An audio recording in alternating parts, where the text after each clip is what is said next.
Hi, my name is Reggie Turner. I'm here with Terrence Moore, and the FlipSide starts right now.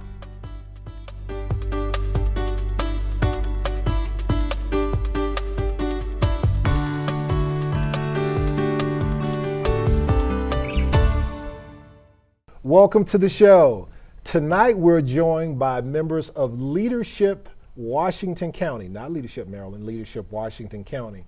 We're joined by Tara Sargent, CEO of Leadership Washington County, and we're joined by Tara Bockstanz, the Director of Graduate Engagement. That's right. Welcome to the show, ladies. Thank you. Thanks for having us.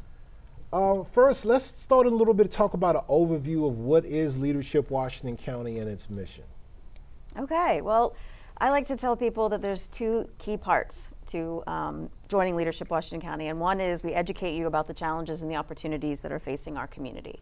And the second piece of that is to inspire people to become civically engaged. So volunteer, run for office, join local boards and commissions, that sort of thing. Right. So in regards to hearing your mission, the first thing that comes to mind is one of the things I've seen publicly since our recent election is our new mayor, Bill McIntyre, said that one of the reasons that he chose to run was because of his experience in your program. Mm-hmm. Yes, that's always rewarding to hear. Absolutely. We focus, we spend a whole day talking about, board governance and volunteering and, touch a little bit on, running for elected office. But we hope that what they learn about our community, both the good things and the bad things, really inspires them to impact change. And I think that's what Bill was talking about. Yes. Now, I know that you're the CEO of the program, but before that, did you go through the program as well? I did, and you're actually maybe giving me like a promotion because I'm the executive director, but that's fine. Maybe, we can take this back to the board and we can, change that. But I don't know if I've earned that. Well, so what was your question again? You went through the program before. Yes, I did. Yes, ages ago. I Executive. went through the program in 07, 08, graduated in 2008, class 21, yes. Right. And Tara, you went through the program as well. Same class as Bill McIntyre. Right. And Terrence, you've been through the program and served on the board. So Yes. I'm sitting here with all alum of the program. But have you We're gone well through the aware. program? We'll talk about that at another point in time. All right, gotcha. Terrence, the floor is yours, sir. Class 32, and as we always say, best class ever. The program is unique when it comes to leadership. Even myself, when I first heard about leadership program, I had been through hours of corporate leadership programs, and the new mantra of that year, or whatever's going on environmentally in the business realm.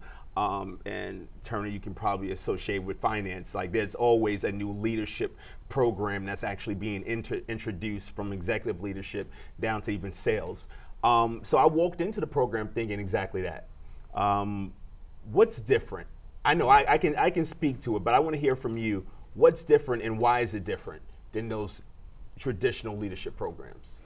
Most community leadership programs are like LWC. They're topical. So we're not teaching leadership skills. At the opening retreat, you'll get a little bit of team building, a little bit of like leadership light, if you will. But this is really focusing on the issues that are facing our communities. So that is a big distinction between some of the professional development that folks go to that's called, management or leadership training. Absolutely. And again, myself, it was the launching pad for my business at that point in time. It was a great way. I had been in the community for well over a decade, and I probably learned more about Washington County in those few months than I did in my entire tenure here within the community. Do you hear a lot of that? Is that really something that comes out a lot through the program? Absolutely. People will say, I've lived here my whole life, and I didn't know most of the things I learned throughout the program. And I'm not from Washington County. I had moved here in about 2000, so it was very new to me, and I wasn't really sure how to get involved. So it was really through my going through the program that opened up tons of doors and opportunities to serve, on nonprofits and what have you. But yes, a lot of people will say, I've lived here my whole life, and I know things that I didn't know before. So that isn't uncommon. And it doesn't end with the program. Absolutely not, and that's where Tara B comes in. We'd love to have everyone stay engaged. I mean, the issues remain issues. After you've graduated, we're still going to have challenges, we're still going to have opportunities. So it's important to continue to learn, and that's what we're here to do. We try to provide opportunities, something every month, for people to stay engaged and to continue to learn about what's going on in the community and how they can continue to give back. Or maybe their passion has changed from the time they started the class till, a couple years down the road, and they want to give back in a different fashion, and we try to keep them plugged in and working with us. Yeah. Tell us a little bit about your core curriculum of kind of how leadership is set up. Mm-hmm. And also, did you make any adjustments in the midst of COVID? Of course, yes, COVID. So we stack the program days in a way that's very meaningful. And it's not obvious, I don't think, to the class members until they're, through the program. But we begin with an opening retreat. We think it's important for the class to spend some time to get together with their classmates, learning about who they are beyond their business card. So beyond their titles and what they do for work, but who they are as people. Right. Because I think it's those relationships and that trust that you build that'll help people come together to make positive change. So we think that 2-day experience is important enough to make it mandatory. So if you can't make the retreat, it's not your year, wait till another year. And then we dive into Human Services Day. So we take a really deep dive into poverty and its effects on our community and all the related things that circle it into poverty. And we build on that. We move into education, local government, state government, and then we kind of turn the corner in the spring and focus on topics like health, economic development, arts and culture. And what I tell every class for the last 15 years is that, if you don't know where you're going to sleep that night, you don't know how you're going to feed your kids, you're not really concerned with the baseball stadium downtown being built or not. So that's why we build the class days the way that we do, because I think each topic builds on the other topics. And then in the midst of COVID, was there Oh, anything yeah. specific that changed or Yeah. you felt needed to be discussed or brought forward with your classes? Right. That's a really good point. I'm already trying to block out the COVID years, but these programs, I'm not sure that they would work virtually as a singular experience. There is something about community leadership programs that you need to be in person with your classmates. And so that, when you heard about a 2-week shutdown, I was like, all right, that's fine, no problem. And then you realize that's not going to be the case. And our program is in person all the time. So we paused. It was actually Tara B's class, the class of 2020. So in March, it was Friday, March 13th, the night before, Governor Hogan had said we're shutting things down for a couple of weeks. Went ahead with the class day, but it was, do we sit too close to each other? Don't sneeze, all that kind of stuff. We didn't know what to do. So we made it through that class day and then took a 6-month pause and then resumed Tara's class 33, the last couple of months in the fall while we started the next class. So we were masked for the start of class 34, the class of 2021, for their opening retreat, which we kept local. Didn't go away for that. Wasn't sure if people would feel comfortable going to a hotel. A lot of people weren't traveling at that time. But we did have an in-person retreat, in-person program days. I think that class had 1 6-hour virtual day, and that was it. Otherwise, they were all in person. And then we gave them a closing retreat where they could spend the night, so they could have that experience of, staying over somewhere and having some fun with their classmates. So that's kind of the tweaking that we did. But in our downtime, we tried to find ways to keep the community educated about topics that we felt were relevant at the time, and that was a really a stark time, I think, for some racial reconciliation, I think. So we entered into a partnership with the Chamber and Greater Hagerstown Committee. A lot of it was through Terrence's connection to all 3 organizations and being on the leadership board. And so we were offering some virtual panel discussions on different topics. We invited people from outside of our community as well. Started a book club, reading some books. And it was, volunteer. If you want to join, you can join, and then having discussions. I led them. I thought, these are books that I've either read or I'm interested in reading, and there were other people who were interested. So that's kind of what we tried to do during that moment in time. Excellent. you kind of glossed over it like that was something small, right? A lot happened during that year for us as a whole. Yeah. And I say that because I believe leadership is a mirror to our community. So whatever's happening in the environment is usually happening within that core class at that point in time. So the class was going through COVID. We went through the murder of George Floyd at the same time. Yeah. Some difficult conversations were happening across the country. Right. And even here as a smaller community, as dealing with some of that and having leaders have some difficult conversations as well. I believe we talk a lot about the economics and the education. Even myself, I think that was the first time that I had that kind of conversation with leaders across the community, talking about some of the racial issues that were even present in the community and nationwide. And leadership, Washington County, was on the forefront of that because I believe you have the relationship that spans generationally, culturally. How many members have gone through Leadership Washington County at this point in time? We're at 1,100 plus. Yeah. Yeah. 1,100 leaders that touch almost every industry in this area. Yep. What better place to have those conversations? Mm-hmm. Absolutely. And you stepped up to do so, which is a risk. It is. And being a nonprofit organization, which I don't think many people realize, that is a leadership organization that is completely nonprofit, that is funded by not only just the tuition, but also by organizations who sponsor and offer charitable. That's a big risk to step out front and lead those kind of conversations in the midst of that, and not just in that format. How do you balance that as a leader?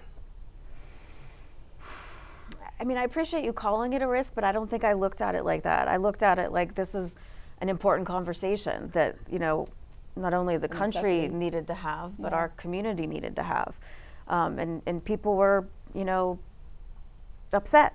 I mean, there is, and interested in learning more and understanding more. And I think at our heart, we're an educational organization. So I think being able to expose people to things that maybe they weren't taught in school, or, that they just, haven't experienced in their lives. I think that's important. I think you give people, open the door to learning something new, and people will walk through it, and you can't help but be changed. You know what I mean? So I don't think at the time I was thinking about I'm going to lose funding or sponsors or applicants to the class. It was more about, doing the right thing, in my mind, doing the right thing, but also, speaking to the moment. Which is part of leadership. And I know that's just one example, because you do it in every way. Because I remember the first time I heard about the stadium was in leadership, like the details of what was true. Right. I seen it on social media, absolutely, it had been there for decades. But to really understand what the plan was and how it was going to be executed and what was going into it and why the stadium was beneficial economically. And that was another polarizing topic that leadership created an environment for people to have those conversations and learn about as well. So it's just an incubator of knowledge and information that is offered throughout the community. And how do you stay close to that consistently? Yeah, I mean, we try to make sure that we're on top of the biggest things that are happening, and even if we can get people behind the scenes, we have a whole, slate of events that are called, LWC behind the scenes, so that we can talk to leaders of companies that are coming into our community, or let's see the schematics for the stadium that are being built, and let's have class members or graduates meet the team owners. We want to make sure that we make those people accessible. I firmly believe that once we put, the CEO of the hospital in front of you, or some big manufacturing plant in front of you, then you now have ability to say, hey, I was in leadership such and such, and I heard you speak, and I'd love to talk more about XYZ. So I think that's the big part of what allows people to take the step after they graduate, to get involved, to grab some of their peers, their classmates, their alumni, their colleagues, and do something. Absolutely. Tara B., Yes. your challenge is you have 1,100 folks that you're trying to all get engaged and to contribute and to donate and all of that good stuff. Ideally, over the next 3 to 5 years, what's your goal for that type of engagement? What would you like to see? What's your ideal scenario? Well, we have a graduate membership, which is a donation of fees that we have for membership dues that are due each year, and then we have events for those members. So right now we have, of the 1,100, we have about 200 engaged members that continue to come to events, ranging from behind the scenes things to coffee talks to luncheons. You know, we have different things for different people, but the goal is to grow that number. So we consistently have about 200. We've grown from about 180 to 200 in the last 3 years, and that's only 20 members. So each year we have 33, 35 class members that graduate, and then we usually have 33 to 35 members that fall off. So the goal is to keep those 35 engaged and, you know, providing opportunities for them and hoping that they see the value in our program and they continue to keep coming back, so that we're adding 35 members every year and not also losing some. So the goal is to just get over this 200 hump and just keep growing and adding to the program. So our viewers, probably many of your members are listening today. Tell them what you would like. Tell them what you need from them. Get involved, support us, become a member. Our membership drive is in May. Our dues are $75 to $90.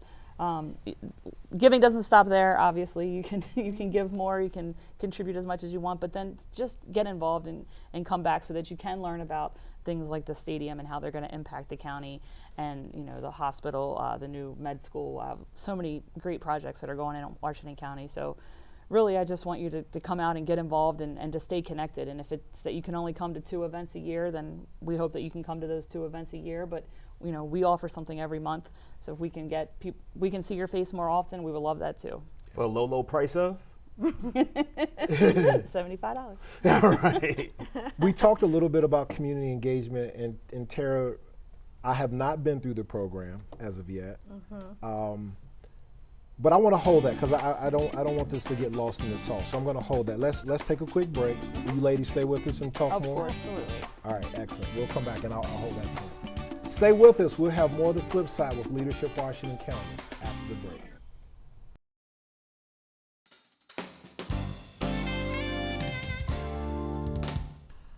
Welcome back to the show. Ladies, thank you for staying with us. We had stopped right when I wanted to talk about some community engagement that was impactful. So let's pick up there. Tara, even though I have not been through the program, the thing that resonates with me the most about the program was in 2021 when we had the cabin project going on in the Jonathan Street community, and Terrence led the class down there for us to give a talk in front of the cabin. And it was shocking that so many people in the class, they understood the stereotypes of the community, but there was so much of the rich history that they had never known before. And those type of engagements have changed things in the Jonathan Street community. For instance, graduates of the program now are coming to the food drops to support and help. Your class from last year, they showed up big for us, even in the winter months, to come and help and support, and are still showing up when they are able to. Also, we now there's donors that are donating because now they understand the purpose of the Robert W. Johnson Center and the historic purpose of that. So it is hugely impactful that once leaders are educated in regards to what the challenges and opportunities are in the community, how many of them will jump into action and start to support them in multiple ways. So I as a board member of the community center, I am grateful to your organization for that type of exposure for especially portions of the community that really need it.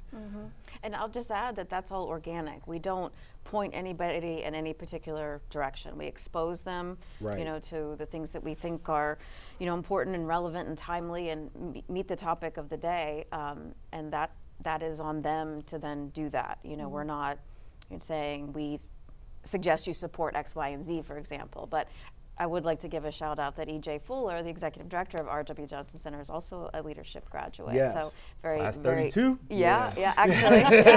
Yeah. And your folks, I mean, and that's the thing is, your alumni jumped in before EJ was even the executive director, right? Right. So now he can make that call to action amongst the other alumni. So I'm excited about that type of partnership and the things that we can do. Tell us a little bit more. Take the opportunity for both of you to tell us more about things that have been impactful to you that you have either been a part of, spearheaded, or just seen out of the program and alumni. There's so much over so many years. I can remember, I believe it was class 27 or 28.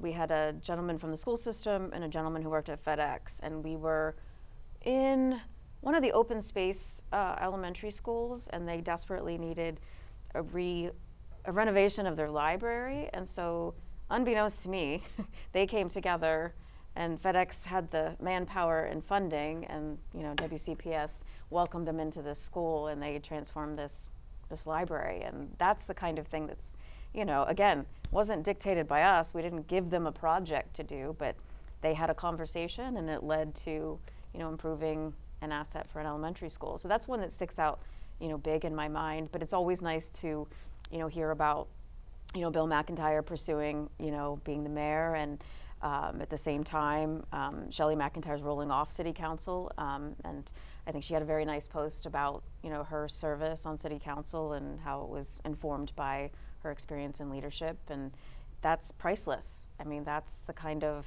passion you hope you instill, that you want to see people make change. There's a lot of the nonprofits, especially the larger ones, are led by leadership grads, and that makes us really proud. That not only do the organizations feel strongly about putting their folks through, but these people are rising to leadership positions as well. Yeah, that's what I was going to say. Is there's so many nonprofits in the community that are led by a leadership grad, and it's impressive the organic relationships that come out, and then you can see them just working together. You can see the partnerships between her Goodwill and Reach, and you can see, there's just so many different ones that you can see in the community that are, like Tara said, not mandated by us, but are just come about organically because of the relationships that two class members had, or between between different classes. I mean, that's one of the points of the graduate events, is you can branch out of your individual class and you can get to know other classmates or other grads from other classes, and then you can form those relationships, and the bonds just keep forming and multiplying. And having graduates go on to Leadership Maryland, like Terrence, we're now seeing graduates being appointed to state commissions. So they're making a difference, statewide as well. And that's huge. Absolutely. Terrence. And to also talk about entrepreneurship. Right? I think that's and I kind of mentioned briefly that I had a career change that brought me Leadership Washington County, kind of propelled me through. But sitting on the board and going in program committee, it seems to happen every year. Someone has a career shift midway stream, right before and I think that attests to the learning opportunities, and we've seen people get jobs with other classmates, or with just being exposed to something different, or even finding your career path. So what do you feel about the program kind of meeting people at different phases of their lives and their career? And it's multi-generational as well. If you look at the demographic of the classes, how does that play out? And I think you mentioned that you don't tell anyone how to think, you don't tell anyone how to feel about an issue. You create an environment for that to happen, for people to have those conversations. How does that look like right now when you look at generationally, or people at different phases of their career? I'll take the first part first. I think anytime you take yourself out of your comfort zone and you sign up to do something, especially, I think, something educational, it can be transformative, and people can start to see a different path, whether that's personally, professionally. So I think that's the spark that happens sometimes, and we get out of our, working with the same people in the same industry, and you're exposed to people from different industries, different walks of life, different backgrounds. And I do think that can be the impetus for career change, or a stepping back and reassessing. And then the second part of that was about the generational piece. And we currently have 5 generations in the current class 38. And for the first time at the opening retreat, we took some time to look at that and talk about the different generations, because I'm sure that you see that in your workplaces as well. And I'm starting to see children of graduates go through the program. So either I'm getting really old and need to take a look. I think that that's very flattering. I think that's amazing to see that people who have graduated and now have kids who are back in the community or rising up in the community, and they're saying this is important for you to do. You know, I think that that's really powerful. Tara B., I know that a career shift happened after you left class. Yep. Speak to us a little bit about your path through into leadership, and through leadership, of course, and where you're at now. So basically that's exactly what happened. It's just a career shift. Went through leadership, heard that from other grads that, you know, this program was life-changing, and, you know, just had to go through it. And I was a little bit older than the person that I heard this from, and I thought, like, is it really life-changing? Like, I've done a lot of leadership management classes. You know, I've been through college. I almost have finished my master's. Like, I've done a lot of that. I don't know that this is going to be life-changing, but, you know, let's try it. I was at a point in my career where I thought, like, I was at my job for 8 years, and I was like, you know, this is great. I thought I had a path. I thought I knew where I was going. Had 2 little kids at home, was a mom, was a wife, was a PTA mom, you know, was doing all the soccer mom stuff. And I was looking to find myself again. Like, who is Tara B? Who, you know, what else am I doing? And, you know, went through the program, and, you know, the light bulb went off, and I thought, wow, this is life-changing. Like, I found my people, I found my tribe, I found people not only in different sectors, but like in the nonprofit world. I didn't know a lot about the nonprofit world. I was, you know, working for a local business, and fell in love with the nonprofit world, and just thought, like, I feel like I really am ready to give back.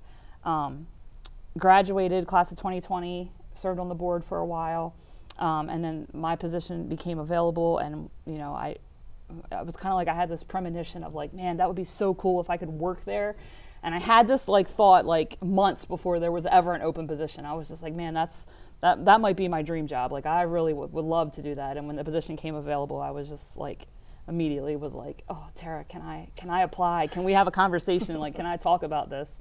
And of course, obviously, she did entertain the idea, and here I am. But yeah, and a completely different shift of where my career path was going. So, but it was all influence of what I learned about the environment of Washington County. And I was born and raised here, and there was, you know, been here 45 years, and, you know, lived in 3 houses in the county, and that's it. And, like, I've learned so much about what we have to offer and what our challenges are, and how we can give back. So yeah. It's been awesome.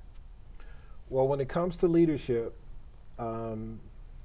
it's time, talent, and treasure, right? Those are the main things that you are investing in, right? So from that perspective, talk to us a little bit in regards to the cost of leadership, the time commitment, and then also the opportunity for scholarship for those that may not be of means. Sure.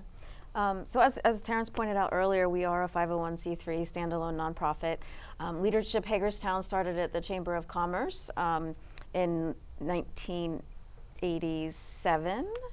And then in 2006, some folks got together and said, let's pull it out of the chamber, start a 501c3, and call it Leadership Washington County to be more inclusive of the community.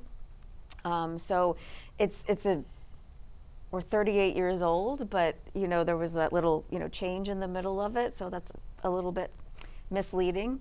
But regardless, you know, the time commitment is significant. We tell people, you know, this isn't just, you know, show up and, you know, put it on your LinkedIn page then to do it, that this is a time commitment. You have a 2-day opening retreat, and then 1 day a month through May, and then a full day of a closing retreat as well. And our program's unique that the class members plan one of the program days, so that's also a time commitment that's involved. You know, and most people find that they want to be together with their class members, and, you know, that's something that's an added perk of it. Some leadership programs have a class-wide community project that they do. Our model is more get them into small groups to plan a topic that they're really interested in. So our tuition currently is $3,500. Every year I do an analysis of tuition and leadership programs across the state and our region, north, south, east, west. Those are all chamber programs that surround us. So I'd like to point that out because they don't have to do any fundraising because they're an arm of the chamber and all their overhead expenses get to be charged to their chamber, unlike us. So, the fundraising piece for us is important, not to be glib about that. Our corporate sponsors are super important as well. So the tuition amount covers about 60% of our budget. The rest is about 15% in corporate sponsorships, 15% in our internal fundraising, of which we have 2 per year. And then we've got board donations and some local grants. But that's kind of an overview. Small budget, small staff. Tara's position has only been around since full-time since 2019, so it's still relatively new, and we had the hiccup of COVID, right. So that took a little bit. We're trying to grow the graduate programming and find sponsorships that are unique to the graduate side, separate from the core program. We're a small community, as you guys know, so we're trying to answer the need of people. A lot of people will say, I don't want it to end, or I want to do it again. So we're trying to answer that need through the graduate programming. Have you considered an encore program as a way to engage some of your alumni? We've absolutely considered it, especially when people say they want to do it again or, they're sad that it's over. But it's a big difference when your employer's sanctioning you to be out of the office and or sometimes supporting the tuition than, you doing it of your own accord. So we haven't gone down the road too far of exploring a true, Leadership 2.0 kind of thing.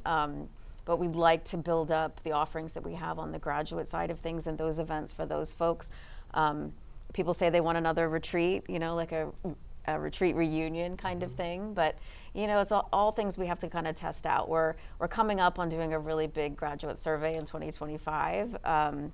So we're going to throw some of those ideas out there and see what kind of response we get. But, we don't want to overlap with anything else that's happening in the community either. So we don't want to be redundant in that way. But so yeah, we've thought about it, and I think we're tiptoeing down with the events that we have once a month now and seeing what works and what doesn't, what times of day, what topics, and see how people respond. Do they show up? So yeah.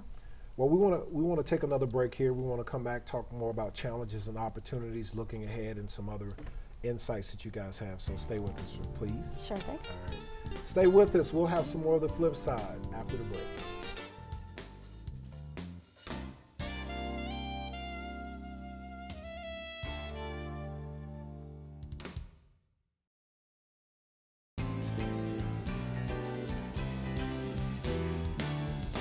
Welcome back to the show. We're still joined by Tara Sargent and Tara B. of Leadership Washington County, formerly known as Leadership Hagerstown, as we have learned. Mm-hmm. But Terrence, I want to flip it to you, since you've been through the program, and you and I met right before you went through the program, so I was kind of a part of that experience, just from the outside looking in. Tell me what that experience meant to you professionally in regards to the relationships that you have now and like how things have moved. And I'll just give I'll toot your horn and give you background, right? So since your leadership experience, you now serve on 2 state commissions. 4 state commissions. I wasn't including the advisories, right? So, but if we want to go there, we'll say 4. You've now went through Leadership Washington, Leadership Maryland, like myself. You were the class speaker. So like, from Tara's perspective, you're probably one of like the model graduates that have come through the program and have exceeded on a state level in regards to other programs. Talk about what the experience meant to you when you reflect back on learning all the things that you learned about the community and then to where things are for you now. That's a loaded question because my path to leadership Washington County was unique. My employer for a number of years had been putting someone through the program. And I finally raised my hand and said, you know what, I'm ready to go through the program. And my employer said, we no longer fund that program anymore. At this time, we're not paying the tuition. So I was at a point where if I wanted to go through the program, I had to pay my own tuition. Probably one of the best investments I've made in my career. to date. And I can say that, and that's not a hyperbole, that's just the truth. Because I had a conversation with Tara and said, you know what, can I apply for a grant? She said, that time has passed. The scholarship's already been divvied out, but we can work with some kind of payment plan possibly to get you in. And I said, you know what, I'm gonna make this investment. I'm gonna go in through the company that I'm trying to start. It's Terrence Moore Consulting at that time, and I'm gonna start the program. And at that point in time, I was skeptical. I thought I was gonna go into this program and just kind of be another leadership program, as I spoke before, and it completely changed my outlook of the community. I had been here since 2004. This is about 2018 now, so 14 years I've been in the community. I had built relationships, but not the number of business relationships that started in that class. I created best friends, close friends, associates, business partners, advocates, all from Leadership Washington County. Two of my closest, my triplets, shout out to MJ and Karen,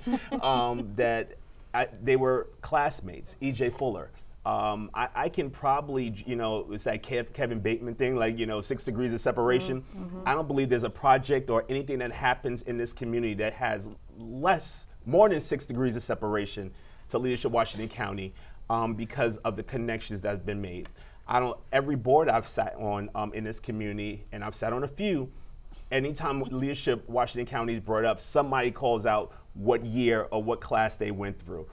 We were just having this conversation off air, and Jim pointed out that he had been through Leadership Washington County a number of years ago as well. So it really makes the connection long term. And it's somewhat of a fraternity, a sorority of leaders that's in the community that you can pick up the phone at any time, give them a call and say, hey, I'm part of Leadership Washington County, can I ask you a question? And I've done that multiple times, and in doing so, I've been able to advocate for issues in the community. I've been able to further my business. I've been called upon by individuals. You and I, talk about the work they've done, putting a scholarship for others to actually go through the program as well, because we see the value of what goes on in the community. And in your ties to 1772, that allows us to actually do that as well. So I say all the time that I drank the Kool-Aid. And I think I show that in my service back to Leadership Washington County in every way possible, and also in return, because there was a Leadership Washington County table when I graduated Leadership Maryland this year that people traveled an hour and a half up the road to sit there just to support my next step in leadership. And I thank them for that, and I built some real lasting relationships, and not just transactional relationships, but real relationships when I can call on individuals in leadership, including the ladies on this panel right now, anytime I have an issue or I want to drive something in this community. So I thank you for that as well. But we don't get there by mistake. And because you're a nonprofit, it's not easy.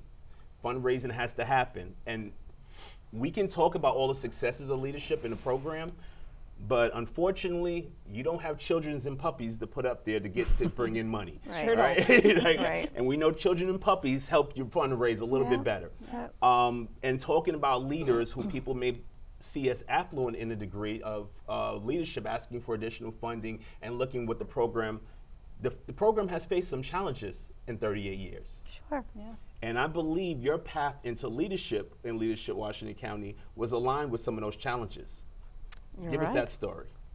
That's true. So prior to coming into this role, I was in higher education, teaching for 7 years at Mount St. Mary's University, and then 3.5 years at Shippensburg University, and their business management and leadership courses. Found myself after graduation joining the program committee for Leadership Washington County for a year, and then asked to join the board. So I found myself in January of 2010, a fresh new board member, not really understanding how boards worked at all, and just kind of along for the ride. And the organization was in some dire financial trouble. It's actually where the Get Out of Town raffle started, which is ending tomorrow evening around 5:30. You can still get your tickets online. There was a last minute fundraiser just to keep things going. There was less than 10 grand in the bank. So, we're nonprofits. You can look up all of our 990s if you want, but it wasn't good. Tuition had been collected for that year, so it was in rough shape. I was teaching full time at Shippensburg. A handful of board members and I kind of kept that class moving. I stepped in as the interim director in February, and then stepped into the role part-time in June.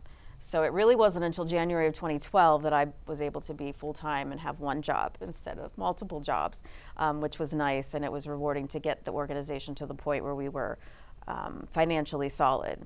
Now, I will back up a little bit and say, you know, you look at that timeline, we had just gone through the recession, you know, big deal recession. So sponsors, you know, who were giving $5,000, you know, weren't able to do anything, or it was $500. That's a stark difference. So I think a lot of that impacted where we were in 2010. So that was a lot of rebuilding, not only rebuilding financially, but also rebuilding in terms of reputation and trust for the program, and that it's still doing what it's meant to do. So 2012, and you know, it'll be 15 years for me in this role in February, which is really hard to believe. I think, like most people, you can't see your path at first, and I wouldn't change it. You know, when I was teaching, it was teaching adults, and I do like the adult as a learner, so I feel lucky to be able to work with adults, educate adults. I don't have to grade any papers, so that's an added bonus. But yeah, we've come a long way from that point, and even the class of 2012, we were able to offer our first 3 $1,000 scholarships. So as soon as we could, that was a big focus of mine. What is the impact of businesses or organizations that have set up scholarships? What's the impact of that for your organization? Huge. It's absolutely huge. I think, you know, the intention is that the tuition won't be a barrier to participation. I don't want finances to get in the way of somebody who truly wants to be involved in the program, you know, is interested in the community. You know, those are the reasons.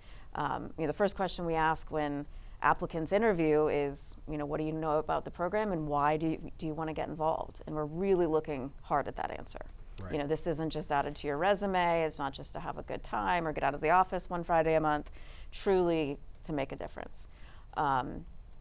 So, yeah, it's the scholarships. It's hard to emphasize how important that is.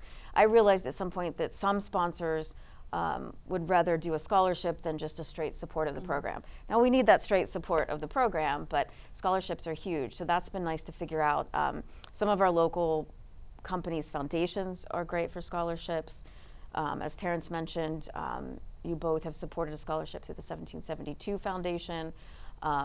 We prioritize nonprofit leaders, small businesses, entrepreneurs, or someone whose company won't support them going through the program with our scholarships first and foremost.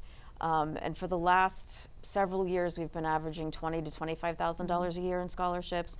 We give from our internal operating budget too. It's not just what we solicit from the outside, but we've dedicated a part of our revenue towards supporting scholarships as well. And I think the total number of scholarships is over 200,000 now. 215, about almost 215. 215,000. Yeah, really, really, really proud of that.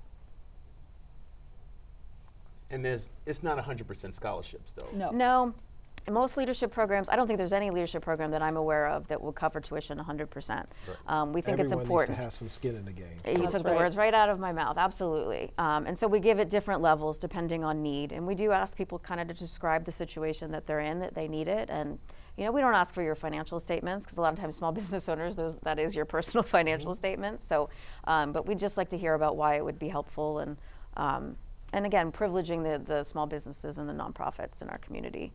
So it's huge. That kind of support it makes a difference. And if you just listening to your personal story about going through the program, and actually both of ours, it's the payoff for that is huge if you can get somebody through the program who wouldn't otherwise go. Absolutely. Yeah. I've been through Leadership Maryland. I kind of skipped a step, right? Yeah. My office now is in West Virginia, and I'm doing Leadership Berkeley. But after I finish that, Leadership Washington County is on my radar. Because I think that the value that I've seen in leadership programs is that it's not just what you learn about your community, it's the people in the room you go through the journey with. That's a big impact. because their perspective on things enlightens you.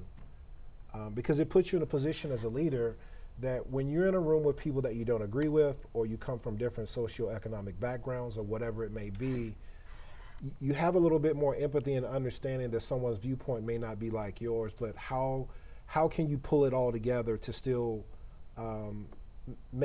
accomplish things for the good of all? So I am going to commit to your program. Well, you're on tape now. I'm on tape now. We're definitely going to continue to support this scholarship as well, because we're seeing the impact with that, with this year's recipient and how things are moving for her. So I'm pleased for us to be able to do Great. so. That's awesome. Glad to hear that. Thank you. Yeah, and I know you pointed out, and we had some conversations around boards. And I think if any organization, whether for-profit or nonprofit, are looking for board members or looking for people who get a well-rounded view of what's going on in the community and to stay connected, Leadership Washington County is where you want to get those individuals. And it's the best time to get them right after graduation. You just spent, how many months is leadership? It's 9 months? 9. 9 months looking at the issues, opportunities of the community through the lens of almost 30 other people. Not just your circle of influence, not just the people you grew up around, people you work around, people you go to school with. You get the opportunity for people from a different perspective, different industries, different walks of life, to see the same issue that you see every day in a different way. And what organization doesn't want those kind of people leading on their boards or volunteering in their organizations as well? What do you say to someone when they graduate and they're looking to join a board? Well, backing up at the opening retreat, I tell them not to join a board. If somebody's looking at the list immediately, I say just wait at least halfway through the program, if not the full way through the program. And we have a day devoted to board governance, which you've led, Terrence, very, very, very well. We want them to ask the hard questions, and the first hard question is, why me? If somebody asks you to join their nonprofit board, what about me makes, why'd you ask me? What skills? When somebody asks us for board member recommendations, I say, well, what skills are you looking for? I don't just want to fill a warm seat, I need to understand that we have someone who could be passionate about that organization. So I'll push back on people who ask us for board member recommendations. Are you looking for finance, marketing? Everybody wants fundraising, of course you do. But what are those specific skill sets and what perspectives do you want them to have? But asking why, we teach them about the legal and financial responsibilities of serving on a board, because as a board member, you are liable to that organization. And a lot of people don't understand that, I think. You have a executive director or a CEO turnover, the board has to step up, and I think a lot of people don't realize that either. So we try to make sure they know what they're getting into, what questions to ask, what policies the organization should have in place, how often they update those policies and their bylaws as well. So we take a pretty deep dive, I think, on making sure that people are prepared to serve. I think that's one of the most powerful things that you do as a program, because you're sending people into the community prepared. Because we've talked about this on the show. I mean, we have over 700 nonprofits here. Over 1,000. Right. Many of them duplicate services. Many of them have good-hearted people to do the work, but they don't have the expertise. Yeah. And I've been in circumstances where people did not understand what fiduciary responsibility meant, which gets organizations in trouble. So I just think that for the community to know that you're cultivating leaders and you're building that skill set and giving them the tools to be able to go serve, hopefully more of your graduates will find their way on the boards, because boards in our community need help. And some of our boards and some organizations need to consolidate their services. But that's a conversation It's another for show. another time. That's the 2-hour show in regards to kind of talking about that. Right. What was the impact of that for you in regards to kind of understanding board governance? I was very wet behind the ears as far as that before I went through leadership. I knew there were boards, I knew there were nonprofits. I had no idea the complexity and what went into it.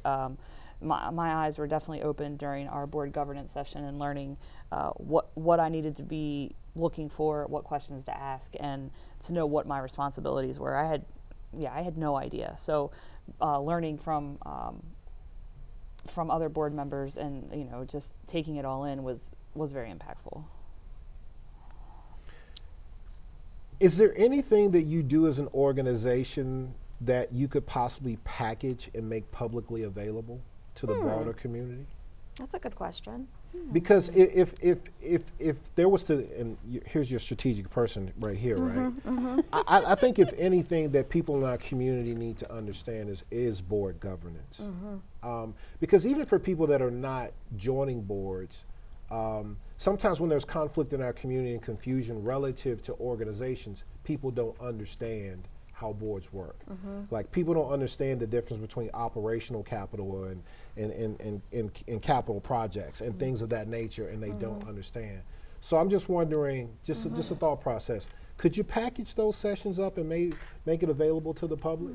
Because I just think it's just valuable information in regards to understanding board governance as a Yeah, community. absolutely. Before you answer that, I want to just give credit to, because I know you mentioned that I help lead Board Governance Day now, but I took the baton from two great leaders who had been running it years prior. So if you can just give them credit for their service, and then of course answer that question that Reggie put forward.